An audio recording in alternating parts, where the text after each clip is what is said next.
আচ্ছা, অনেক বদরাগী মানুষ যারা কিনা অন্যের সামনে গেলে তাদের সাথে খুব খারাপ আচরণ করে, খারাপ ব্যবহার করে। কিন্তু আপনার সামনে যখন আসে তখন দেখা যায় আপনার সাথে মধুর ব্যবহার করে। এমনটা কেন করে? আপনার মনে প্রশ্ন জাগে যে অন্যের সামনে যখন এই ব্যক্তি থাকে, যখন কথা বলে তখন তাকে বাজে ভাষায় আক্রমণ করে, রাগ দেখায়, তেজ দেখায় এবং এমন কথা বলে, তাকে নানারকম সমস্যার মধ্যে ফেলে। সেই ব্যক্তি যখন আপনার সাথে কথা বলছে, তখন সুন্দর ভাষায় কথা বলছে, সুন্দর ব্যবহার করছে এবং আপনার হিতের জন্য, আপনার ভালোর জন্য সে চেষ্টা করছে। এমনটা আপনার মনে হয় কেন এমন আমার সাথে কেন ও ভালো ব্যবহার করে?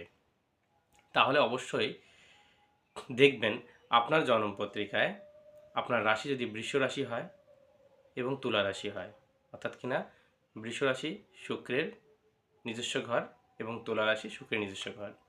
আবার আম, ভরণী নক্ষত্র অর্থাৎ কিনা শুক্রের নক্ষত্র, আর পূর্ব ফাল্গুনী শুক্রের নক্ষত্র, পূর্বাষাঢ়া শুক্রের নক্ষত্র। এই নক্ষত্রে যদি আপনার জন্ম হয় তাহলে যে রূঢ় আচরণকারী, রূঢ় ব্যবহারকারী মানুষ আপনার সামনে আসলে আপনার সাথে সুব্যবহার করবে। এটাই হচ্ছে তার মূল কারণ।